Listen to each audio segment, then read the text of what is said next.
주께서 함께 하셔서 저희들의 심령이 완전히 주님이 기뻐하시는 심령으로 변화되게 하옵소서.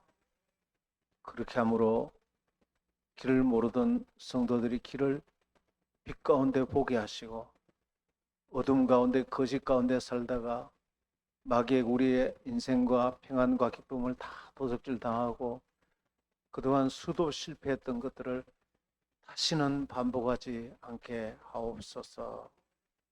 지금도 이 말씀을 듣고 어떤 문제가 있든지 그 문제에서 다 벗어나게 하옵시고, 하나님 예비하신 놀라운 축복을 풍성하게 윤택하게 누리게 하옵소서. 예수님 이름으로 기도합니다. 아멘. 오늘은 옳은 목적, 옳은 방법이라는 제목으로 로마서 3장 6절에서 8절까지 하나님 말씀 보겠습니다. 6절 봅니다. 결코 그렇지 아니하니라. 만일 그러하면 하나님께서 어찌 세상을 심판하리요. 그러니까 5절의 내용이 우리 불의가 하나님의 의를 드러나게 한다면 우리 불의가 더 좋은 것 아니냐? 궤변이죠. 하나님의 은혜로 우리를 구원한다 그러니까 아주 못된 유대인들이 그래 그러면은 우리의 죄를 주님의 은혜로 용서해 주시니까 우리가 죄를 더 많이 지으면 주님이 용서해 주신 은혜가 더 크게 드러나겠네? 이런 못된 생각을 이제 아주 궤변들을 하는 것입니다. 그래서 우리의 불의가, 내 죄가 하나님의 의로우심이 드러난다면 내 불의가 그 좋은 것 아니냐? 이렇게 이제 못된 생각을 이제 하는 거예요. 그래서 이제 거기에 대해서 이제 아주 무섭게 꾸짖고 이제 하나님께서 반론을 그렇게 하시는 것입니다. 6절에 결코 그렇지 않다는 거죠. 만일 그렇다면 하나님께서 어떻게 세상을 심판하겠느냐?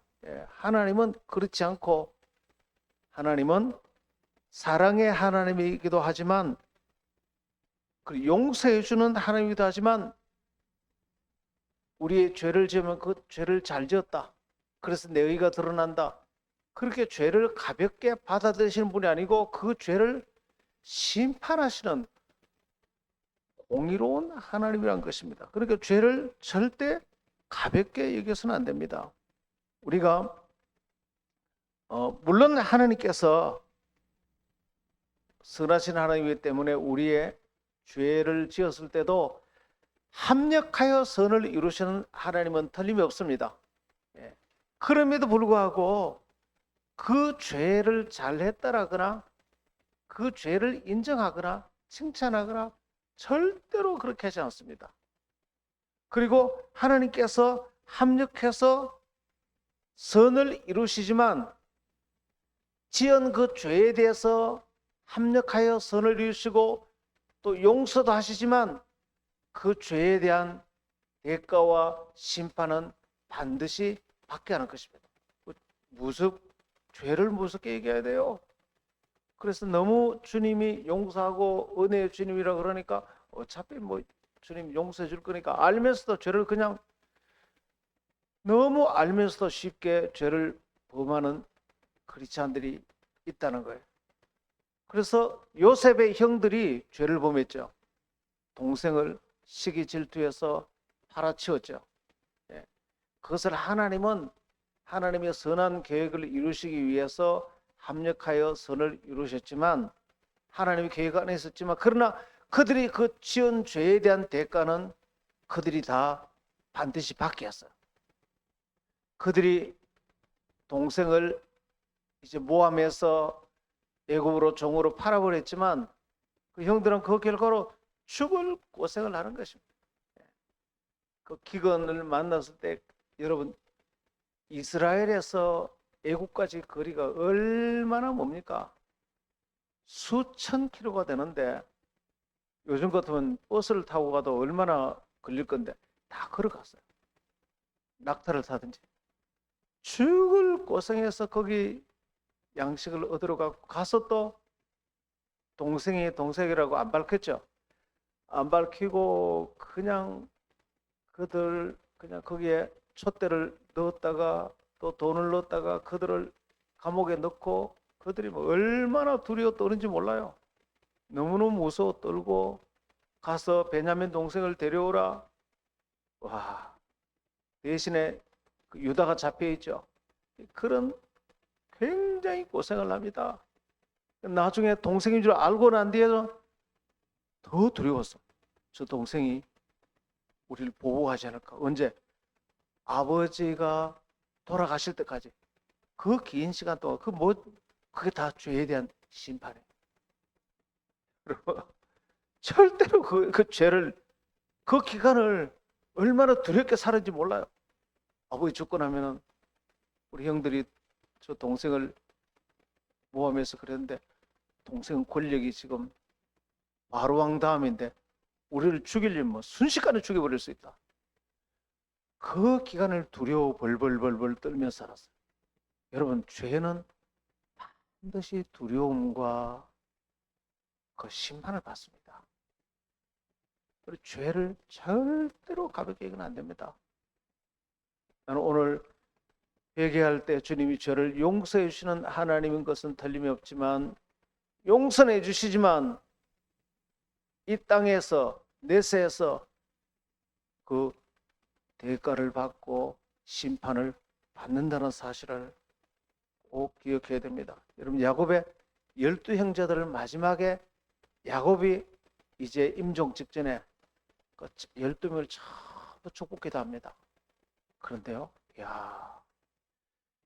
야곱이 자기 아버지 침상에 올라왔던 자식 그 레위하고 무섭게 아주 잔인하게 칼로 이방인들을 죽인 자식들 다 읽어보세요.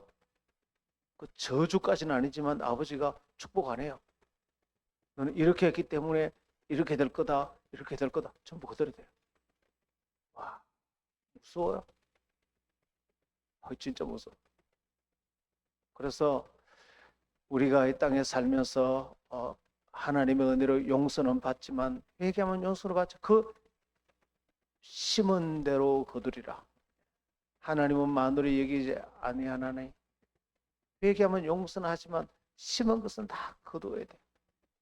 그래서 죄를 참으로 두렵게 해야 됩니다. 지금도 보면 죄를 무섭게 안 여기는 민족들이 현재 심판을 북한 죄라는 죄는 다 짓습니다. 죄를 안 무서워해요.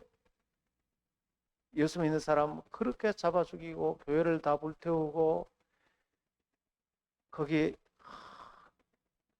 교화소를 만들어서 탈북하는 사람 잔인하게 죽이고 정말로 공산주의를 가져와서 노동한 대로 다 먹을 걸 줘야 되는데 착취해가지고 공산당 독재가 그 돈을 다 끌고 모아서 백성들은 다 굶주린데 미사일 몇 발만 하면 1년 내내 백성들이 다 먹고 살 돈이래요, 그게. 근데 그 미사일을 수도 없이 날리고 핵무기 개발하는데 돈이 엄청 들어요. 핵무기 개발을 하면 안 되는 게 뭐냐면 개발하는 데도 비용이 들지만 유지하는데 돈이 그렇게 많이 든대요. 유지하는데 간단한 게 아니래요. 그런데 자기들 먹을 것도 없으면서 저걸 백성들을 사랑하는 게 그러니까 계속해서 하나님의 징계와 심판을 지금 받습니다. 이란도 마찬가지예요. 지금 38년인가 독재를 하는데 이란이 핵무기를 만들려고 핵무기 만들면 뭐합니까? 핵무기 만드는 목적은 오직 이스라엘을 없애는 이스라엘 땅에서 지워버리는 거. 악한 일이잖아요. 그 목적으로 그러니까 핵무기 만들면 세계 모든 나라가 다 규제를 하게 돼요. 규제. 안 할 수가 없어요. 무역을 못하니까 나라 전체가 굶어 죽고 가난하고. 여러분, 죄를 범하면 이 땅에서 요번에 미국한테 두들겨 맞아서 얼마나 많이 죽었으면 그래도 끝까지 안 뒀습니다.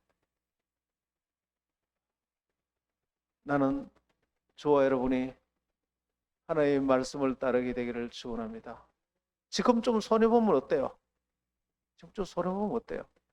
손해보더라도 하나님의 말씀을 따르고, 손해보는 게 좋아요. 손해보더라도 하나님 가지고 싶어요? 가지세요. 그리고 하나님 말씀 따르는 게 더 좋아요. 그런데 내가 나를 지키려고 우리가 우리를 지킬 수 없습니다.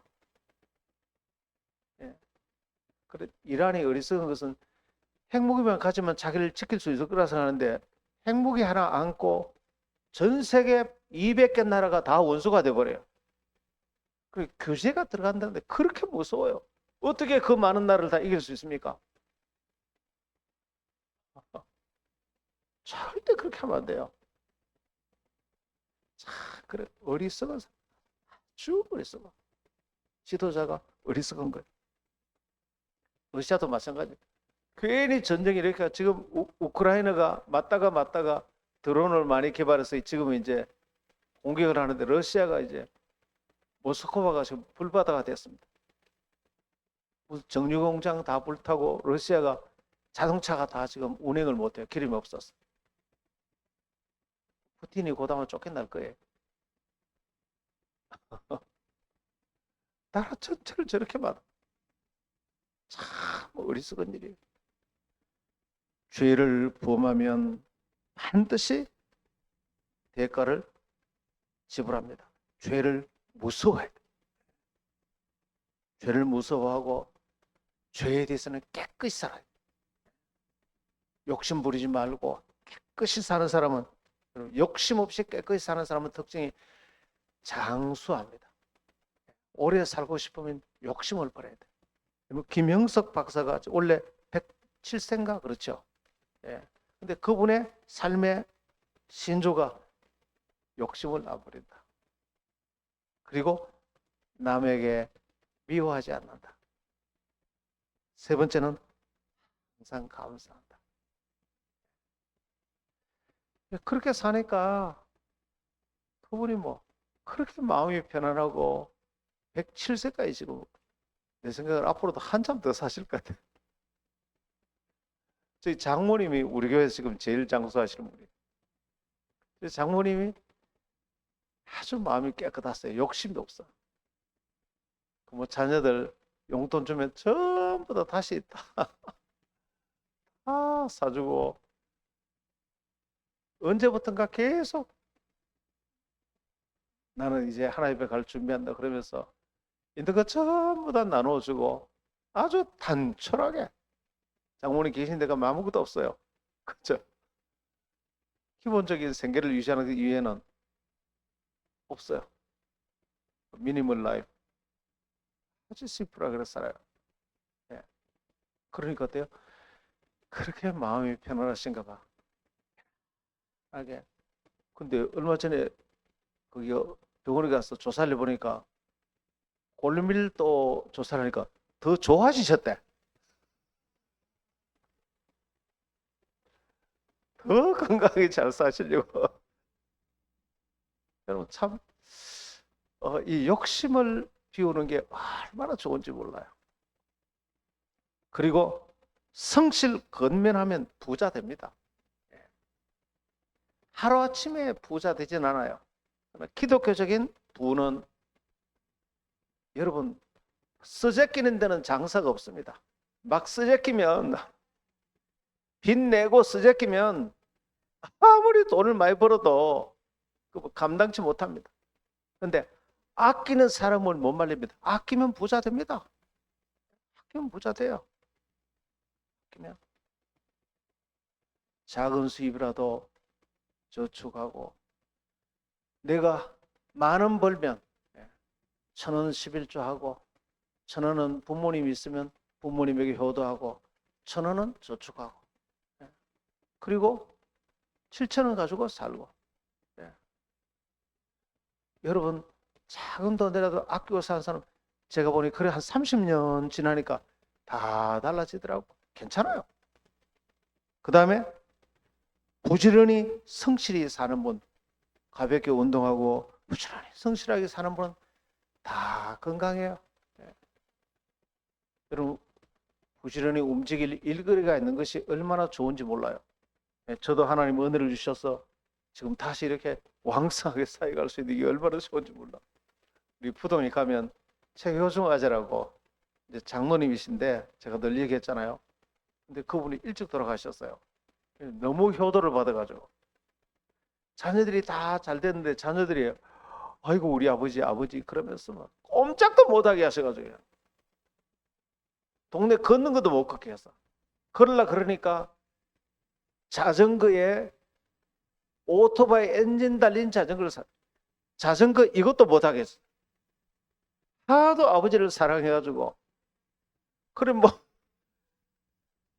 아무 일도 안 하고 집에 가만 놀고 걷는 것도 못하고 자전거도 안 되고 뭐 오토바이 거기 엔진을 달아가지고 그래 나중에 이제 이분이 이미 마지막 근력이 다 사라져 버렸어요. 그때는 늦었더라고. 그래 일찍 돌아가기 전에 이러더라고. 아들 데리러 가더라고. 우리가 잘못했다고. 너무 효도해서 돌아가셨다고 하더라고. 아버지 사랑하는 건 맞는데 여러분 하루에 일거리가 있고 부지런히 움직이는 게 최고인 줄 믿으시길 바랍니다. 이런 말 있잖아요. 우유 받아 먹는 사람은 몸이 약해서 콜록콜록 하는데 우유 배달하는 분이 건강해가지고 배달하시는 분이 더 건강해가지고 이거 움직이니까 그리고 활동할 수 있는 게 최고인 줄 믿으시길 바랍니다. 예, 얼마나 감사한지요. 예.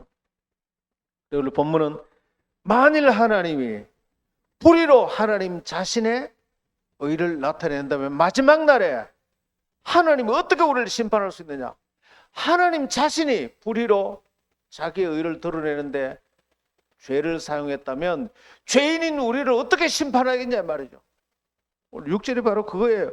하나님은 절대로 죄를 싫어하고 죄를 미워하고 죄를 절대로 가까이 하지 않는다는 것입니다.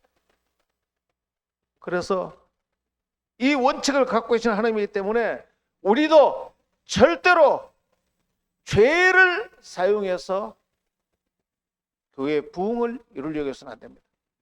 아무리 교회의 부흥이 좋아도 나는 불의한 방법을 사용해 가면서까지 교회를 부흥 일으키고 싶은 생각 없어요. 부흥 안 하면 어때요?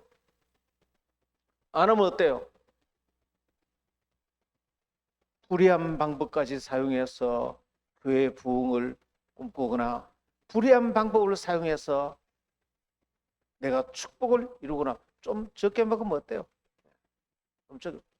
하나님 복을 많이 주시면 주신 대로 감사하고 또 적게 주시면 적게 주신 대로 감사하면 살면 되죠. 100년 안에 다 끝나고 영원한 천국 갈 건데 뭐가 그렇게 아쉬워서 불의한 방법까지 써가면서 그렇게 할 필요는 없다는 거예요. 그래서 우리는 목표를 세울 때도 하나님이 기뻐하는 목표를 세우고 그 목표를 이루는 방법도 하나님이 기뻐하는 방법을 사야 됩니다. 불의한 방법을 해서는 안 됩니다. 절대 목표도 방법도 절대 하나님의 의를 이루고 의로운 방법으로 의로운 목적으로 우리는 살아야 됩니다. 그래서 절대 중요한 게 십계명이 정말로 중요해요. 십계명 주보 일부러 제가 넣어놨어요. 여러분 유튜브에 설교를 들어보면 두 종류의 목사님들이 많습니다. 아예 너무 율법적으로만 설교를 하든지 아니면 또 너무 은혜만 얘기해서 이런 율법이 필요 없다라고 막 이렇게 하는 분도 있어요. 근데 다 치우쳤어요. 우리는 율법으로 구원받지 않고 은혜로 구원받습니다.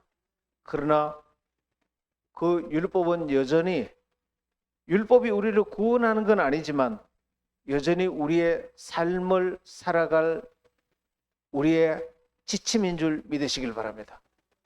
예. 그 율법의 세 가지 기능을 얘기를 했잖아요. 율법의 첫 번째 목적은 뭡니까? 율법이 너무 어려서 우리 율법을 못 지킨다. 그렇다. 우리 힘으로는 못 지킨다는 거예요. 그래서 내 죄를 돌아보고 회개하라는 거예요. 첫째 율법을 주신 목적은 회개하라. 회개. 이렇게 죄가 많다니. 십계명을 처음부터 쭉 들어보면 간음하지 말라, 도둑질하지 말라, 살인하지 말라, 미워하지 말라, 남의 것을 훔치지 말라, 탐내지 말라, 거짓 증거하지 말라, 그리고 부모를 공경하라, 안식일을 지켜라, 하나님 이름을 망령되이 일컫지 말라, 우상 섬기지 말라, 하나님 한 분 위에는 어떤 신도 있게 하지 말라. 정말로 중요한 거거든요. 보면서 내 죄를, 지금까지 내 살아온 삶을 보면 또 지금의 삶을 봐도 간음하지 말라. 그런데 그 간음하지 말라는 생각으로까지 간음하지 말라는 거예요. 주여, 행동으로는 간음하지 않지만 생각으로 얼마나 쉽게 죄에 넘어지는지 예수님께서 그렇게 말씀하셨어요. 마음의 업력을 품은 자는 이미 간음했느니라. 미워한 자는 이미 살인했느니라. 그러니까 내 자신을 돌아보면서 회개하라는 것입니다. 그리고 두 번째 율법의 목적은, 그러니까 내 힘으로는 이 죄를 이길 수 없으니까 주님 죄 용서를 받아야 됩니다 하고 예수님 앞으로 나아가는 초등학교 교사 역할을 한다는 것입니다. 율법이. 자, 그래서 회개하고 예수님 앞에 나가서 용서받고, 그럼에도 불구하고 우리는 율법을 여전히 지켜야 한다는 거예요. 이제는 율법을 지킬 수 있는 사람이 되었습니다. 왜? 회개하니까. 주여, 내가 회개합니다. 회개합니다. 날마다 회개하고, 그러니까 이제는 마음으로도 간음하지 않고, 거짓 증거도 하지 않고, 도둑질하지도 않고, 살인하지도 않고, 미워하는 살인도 안 하고. 그래서 참 좀 회개하면서 어느새 보니까 율법을 지키게 된 거예요. 할렐루야. 그래서 세 번째 거를 무시하는 설교를 하는 목사님들도 계십니다. 이제는 뭐 우리는 자유케 되었으니 이제 율법이 필요 없다. 아니에요. 하나님의 율법은 영원토록 살아 있습니다. 1.1획도 땅에 떨어지지 않고 다 이루어져야 하는 것입니다.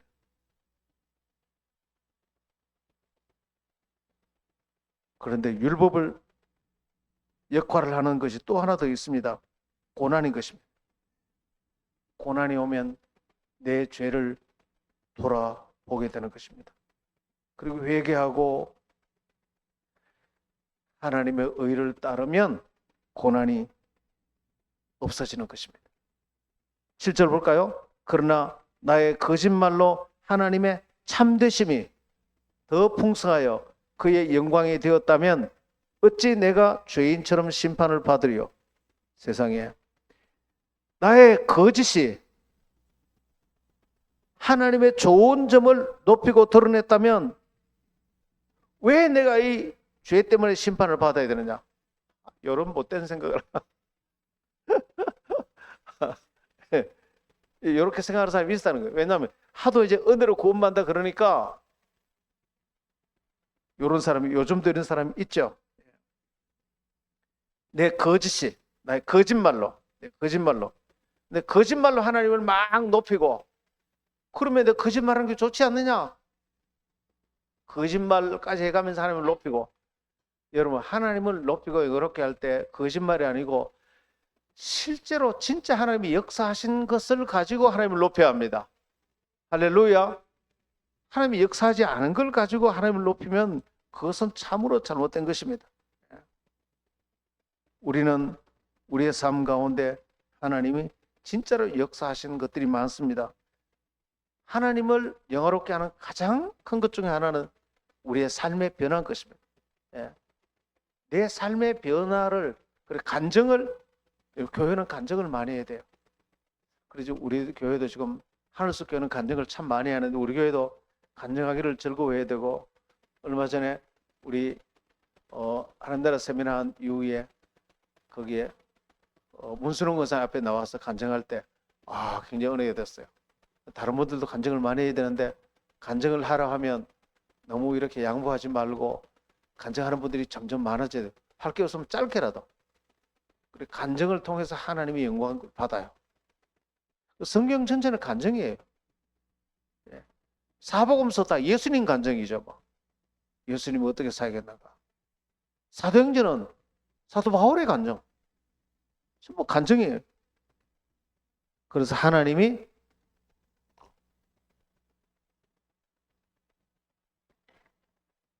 전도할 때도 나에게 일어난 참된 변화, 최고의 능력입니다.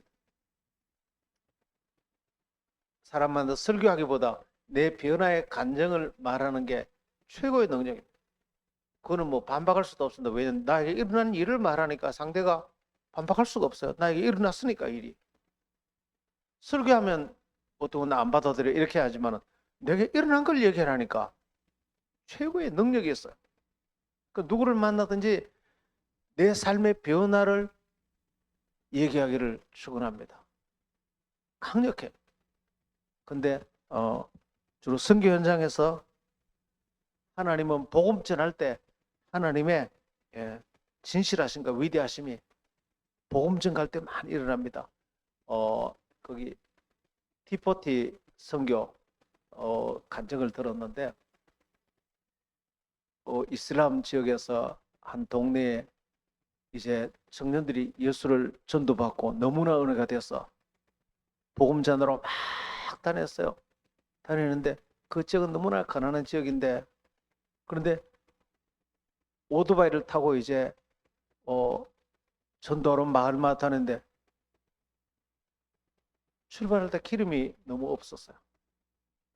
그런데 이상하게도 분명히 기름이 떨어져야 되는데 돈이 없어서 기름을 못 넣었어요. 근데 오토바이를 타고 마을을 너무나 많은 마을을 돌았는데도 기름이 안 떨어져. 와, 너무너무 신기하다. 본인이 오토바이 타고 가면서도 너무너무 이상한 거예요.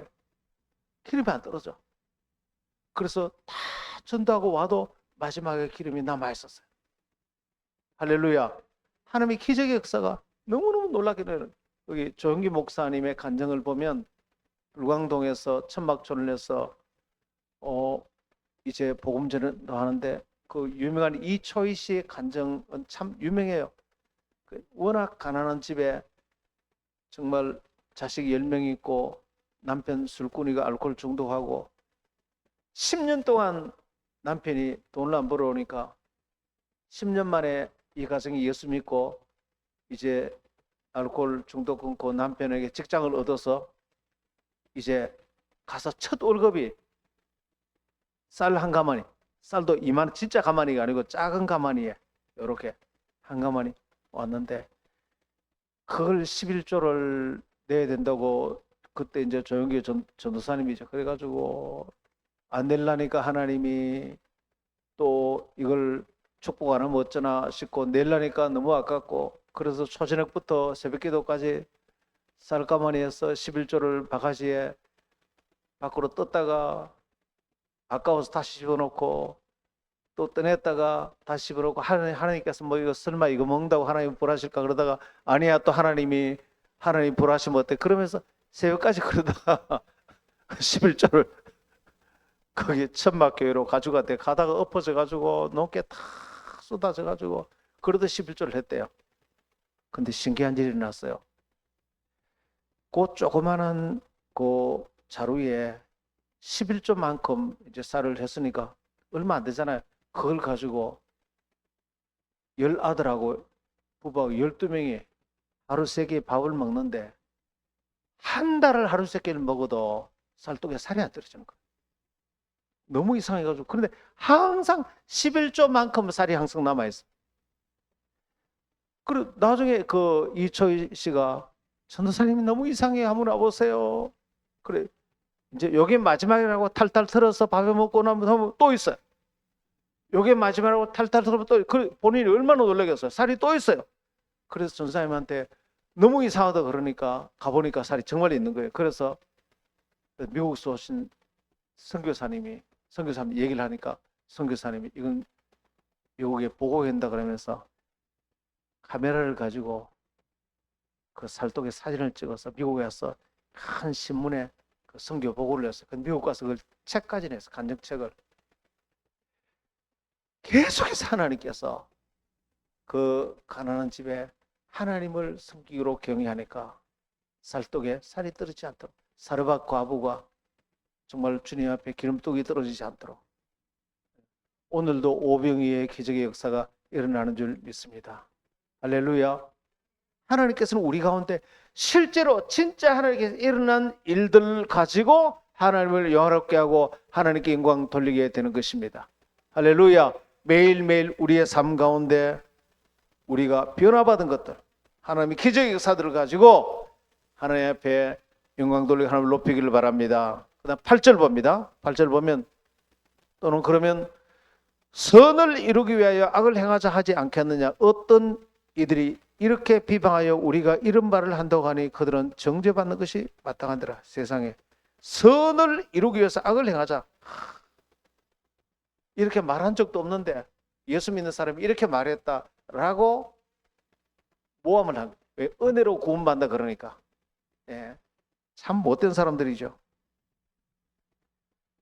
우리가 가르치는 복음은 우리의 죄를 주님 은혜로 용서받는 것은 틀림이 없습니다. 그러나 그렇다고 해서 죄를 무조건적으로 용서해 준다고 해서 우리의 삶까지, 우리 생활까지 무조건적으로 죄를 막 범해도 괜찮다라고 성경은 가르치지 않습니다. 그런데 불신자들이 예수 믿는 사람이 이렇게 가르친다고 지금 헛되리는 거예요. 절대 그렇지 않다는 거예요. 그들은 정죄받는 것이 마땅하다. 그렇게 가르친 적도 없고 하나님은 절대 그런 분이 아니라는 거예요. 예.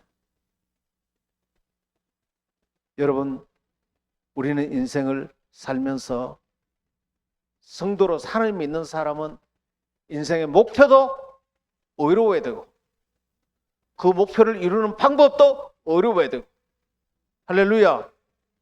목표에 죄가 들어가면 되지 않고 목표를 이루는 방법도 죄가 들어가면 안 되는 것입니다. 목표도 좋아야 되고 그 목표를 이루는 방법도 선해야 되는 것입니다. 할렐루야. 그래서 교회를 잘 여러분 이해해야 됩니다. 교회를 변화시켜야 되겠다. 목표는 좋습니다. 변화시키기 위해서 막 끼리끼리 모여가지고 화당을 짓고 연판장을 돌리고 목사님 뭐 이게 잘못됐다. 얘도 그렇게 생각하나? 그리고 여기 네 지장 찍어라. 그래가지고 막 한 30명. 옛날에 얼마나 많이 그런지 아세요? 그래, 그 입김 좋은 사람이 막 그러면 이제 뭐 정말로 그랬다고 목사님이 그랬다고 그러면서 이제 막 그런 걸 연판장이라 그런다 그러대요. 나는 얘기만 들었어요. 그래가지고 전부 사인하고 도장 찍고 해가지고 교회에서 세를 불려가지고, 여러분 교회가 더 나아지기를 원하는 목표는 선하다 할지라도 방법이 절대로 그것이 옳은 방법이 아닙니다. 세를 불려서 목사님을 모함하고 목회에서 잘못할 수도 있죠. 혹 실수할 수도 있죠. 그러면 기도하고 하나님 앞에서 기도하고 협력하고 그걸 이기도 있도록 돕고 그렇게 하는 것이 하나님의 방법이죠. 근데 편을 갈라가 연판장을 돌리고 그래서 교회 경찰들이 오고 참 가슴 아픈 것입니다. 교회는 절대로 그렇게 해서는 안 되는 것입니다. 특별히 공산주의가 참 잘못되었습니다. 공산주의의 목표는 일부 오를 수 있습니다. 모두가 다 골고루 다 잘 사는 세상을 만들자. 목표는 선할 수 있어요. 근데 방법이 부자 것을 빼앗아서 부자 것을 다, 그래서 공산주의가 우리나라 내려올 때 공산주의가 지식인들 다 죽였죠. 캄보디아, 프놈펜, 캄보디아 공산화 운동이 날 때 부자들 다 죽였잖아. 그리고 안경 쓴 사람 다 죽였어. 지식인으로. 여러분 안경 쓴 사람은 큰일 납니다. 그래 가서 노동자들만 선하다. 그래서 특별히 또 손 만져보고 손에 굳은 살이 없는 사람들 다 죽였어요. 너는 부자로 살았으니까 다 죽여야 된다. 뭐 목회자, 뭐 교수, 지식인들, 부자들 다 죽였어요. 캄보디아 가면 무서워. 공산주의. 우리나라도 그랬잖아요. 다 죽였어요. 여러분, 목표가 아무리 좋아도 부자 것을 빼앗아서 나누는 것은 참 잘못되었습니다. 빼앗아서 나누는 게 아니고 우리는 모두가 다 부지런히 성실하게 살아서 부자가 되어야 되는 줄 믿으시길 바랍니다. 부자도 바람직한 것은 부자 것을 빼앗는 게 아니고 사회 문화가 부자 스스로 기부 문화가 많아야 돼. 기부 문화가 많아서 그렇게 해서 가난한 자들에게 많이 도와야 되는데 세금을 많이 거둬서 나누기 시작하면 어떤 부작용이 있느냐 하면 세금은 부자 돈인데 거두어서 나눌 때는 누가 생색을 냅니까? 정치인들이 생색을 냅니다. 정치인들이 그것을 권력을 정치인들은 자기 돈도 아닌데 세금을 많이 거두어서 그래서 참으로 잘못했어요. 정치인들이 자기의 권력을 추구하는 대로 악용하는 것입니다. 바람직한 것은 그래서 서구 기독교과는 기부 문화가 정말 대단합니다. 기부 문화가 참으로 기부하는 거예요. 그러면 어떻게 됩니까? 부자도 보람이 있어야지. 자기가 나누면서 자기도 주면서 상급을 받아야지. 할렐루야. 나누면서 칭찬받고 그래서 하버드 대 하버드라는 사람이 그 돈을 가지고 대학을 이름을 하버드 그 사람을 기리고 존경받고 그래야 또 다른 사람도 보고 따라하지. 국가에서 다 해버리면 정치인 이름만 다 높이고 무서운 일이 돼. 국가에서 하면 어떤 일이 아세요? 교회가 할 일이 없어요. 원래 구제는 다 교회에서 해야 되는 거거든요. 교회에서 많은 구제 활동을 지금은 그래서 교회에서 하려고 해도 국가에서 다 해버려. 기초 수급부터 해서 차상위 전부 다. 그래서 우리 지산동 있을 때 구제헌금을 마련했습니다. 해가지고 동장한테 가서 구제부장이 가서 이 동네 가난한 사람들을 도와줄 사람 좀 찾아주세요. 국가에서 다 하기 때문에 교회 갈 게 없어. 할 게 없어. 정말로 많은 문제가 발생합니다. 그래서 나누는 건 자발적으로 나눠야 돼. 할렐루야. 그래야 가진 사람이 자발적으로 나눠야 그것도 하나님의 상급받고 또 못 가진 사람도 국가에 대해서 혜택을 받는 것도 나쁘진 않지만 진짜는 많은 옆에 교회로부터 도움을 받고 구제를 받아야 그래서 예수 믿게 되고 주님의 사랑을 경험하게 되고 할렐루야. 국가에서 도움 받는 것보다 교회의 도움을 받을 때 하나님의 사랑을 경험하게 되는 것입니다. 전도도 일어나고 그리고 나도 성실하게 부지런히 살아서 나도 성실하게 해서 부자가 되겠구나 그렇게 생각하는데 국가에서 전부 다 받으면 너라도 국가에서 다 주는구나 이렇게 흘러간다. 이렇게. 오늘 우리는 목적도 좋아야 되지만 방법도 써내야 되는 것입니다. 특별히 우리는 사람과 관계에 있어서도 목적도 써내야 되지만 방법도 써내야 됩니다. 목적은 뭡니까? 서로 좋은 가정을 만드는 것입니다. 좋은 교회를 만들고 좋은 인간관계, 좋은 공동체를 만들기로 합니다. 그 목표는 좋아요. 그런데 방법이 뭡니까? 좋은 방법은 내가 변하는 거예요. 그게 좋은 방법. 근데 나쁜 방법은 뭡니까? 네가 변해. 나쁜 방법은 상대방을 내가 변화시킬. 부모가 자녀를 변화시킬 수 있습니까? 여러분 남편이 아내를 바꿀 수가 있습니까? 못 바꿔요. 아내가 남편을 바꿀 수는 있어도 남편의 아내를 못 바꿉니다. 다 자기가 바뀌어야 돼. 그래서 하나님의 방법은 내가 바뀌는 거예요. 아내도 맞아. 그러니까 여러분, 자녀들이 문제가 있으면요, 그 자녀를 고치라고 하면 부모는 너무 속상하는데, 자세히 보면 자녀의 그 문제의 얼굴이 엄마의 얼굴이에요. 아버지의 얼굴이에요. 부모의 모습이에요. 부모의 모습 가운데 그것이 다 녹아나서 자녀가 혈기를 부리고 화를 내고 불순종하고, 자세히 보면 거의 부모의 얼굴이에요. 정말로 정직하게 보면. 그래서 자녀의 문제를 보면 절대로 고치려고 해서는 안 돼요. 고치려고 하지 말고, 문제를 해결하려고 하지 말고, 그 문제가 바로 내 문제다. 오늘 이 문제가 있는 것은 나를 하나님께서 변화시키기 위해서 이 가정에 문제가 있다. 남편을 변화시키기 위해서 아내가 힘들어하는 게 있다. 아내를 변화시키기 위해서 남편이 힘들어하는 게 있다. 없습니다. 부부간에도 내 모습을 보고 언제까지 계속되느냐?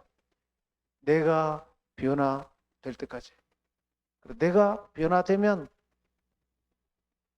부부간의 문제가 끝이 납니다. 남자가 변하면 아내가 더 이상 이제 지금 현재 그 문제가 사라집니다. 저는 그렇더라고요. 나는 내 아내가 문제인 줄 알았는데 어느 날 하나님이 내 문제더라고. 나는 계속해서 아내 문제라고 원망하고 불평했는데, 지독하게 내 문제더라고. 지독하게. 내가 이기적으로 내 이기적으로. 그 죄를 그래, 이기심은 고통을 가져다 줍니다. 이기심은 반드시 나의 고통을 가져옵니다. 내가 힘들어하는 걸 할 필요 뭐 있습니까? 그렇잖아요. 내 이기심 때문에 아내가 힘들어하는데 내 이기심 때문에 내가 더 힘들어. 힘들어하는 걸 내가 뭐라고 선택해요? 비로소 그 이기심을 내려놓으면 아내가 더 이상 힘들어하지 않습니다. 할렐루야. 오늘 이것이 문제 원인입니다. 해결 방법입니다. 그래서 내가 딱 변하면 상대가 고쳐야 될 것이 끝이 납니다. 이제는 뭐 하나님이 상대방을 그 문제를 둬서 나를 힘들게 할 이유가 없거든요. 내가 변화되기 위해서 하나님이 지금 그 문제를 허락했는데, 하나님 입장에서 보면 목적이 달성됐어. 그럼 더 이상 문제가 없습니다. 한번 실험해 보시길 바랍니다. 이것을 구속사라 그럽니다. 구속사. 모든 힘든 일은 하나님이 나를 변화시키기 위한 하나님의 계획이었다. 모든 축복도 또한 나를 변화시키기 위한 것이다. 고난만 변화시키는 게 아니고 축복도 변화. 축복을 주는 것도 내가 잘난 척하라고 축복 주는 것도 아니고, 축복을 줬을 때 더 겸손히 그걸 가지고 이웃을 잘 섬기라고 축복도 한번 줘보고 잘 쓰면 더 축복을 주는데, 축복 줘도 잘 사용 못하면 축복을 하나님이 잘 안 주십니다. 축복이나 고난이나 왔을 때 목표가 내가 변화되는 것이 목표인 줄 믿으시길 바랍니다. 바울이 루스라에 갔을 때 자기에게 돌로 쳐서 바울이 죽을 뻔했어요. 그런데 자기를 돌로 친 사람을 원망하지 않습니다. 왜 그렇습니까? 자기를 돌로 치는 그 사람들 얼굴 속에 자기의 얼굴을 본 것입니다. 불과 몇 달 전에 자기가 스데반을 그 얼굴을 하고 돌로 친 것입니다. 스데반을 돌로 쳐 죽인 것입니다. 자기의 모습이에요. 자기의 얼굴을 보고 그는 자기를 돌로 친 사람 일체 불평 원망하지 않고 다시 그 도시 속으로 들어갑니다. 우리 같으면 나를 돌로 친 사람은 고소를 하든지 꼴도 보기 싫다고 도망가든지, 그런데 다시 거기 들어갑니다. 가서 그들에게 다시 복음을 전하고 그 다음 도시로 갑니다. 그들의 얼굴이 바울 자기 얼굴이었어. 자기 얼굴이었어. 오늘 우리의 가족을 바라보며 우리의 성도들을 바라보고 이웃들을 바라볼 때 오늘 이 마음을 갖고 대하게 되기를 축원합니다. 그것이 옳은 방법이에요. 옳은 목적과 옳은 방법. 옳은 목적은 뭡니까? 좋은 가족을 세우는 것, 좋은 공동체를 세우는 것. 그 방법은 가족을 변화시켜서 우리 가정이 화목한 게 아니고 내가 변화되었어. 할렐루야. 기도하십시다. 하나님, 오늘 인생의 목적도 선해야지만 방법도 옳은 방법으로 살아가게 하옵소서. 그럴 때에 하나님께서는 놀라운 기적의 역사를 우리 가운데 일으켜 주실 줄 믿습니다. 주의 한번 외쳐 기도하겠습니다.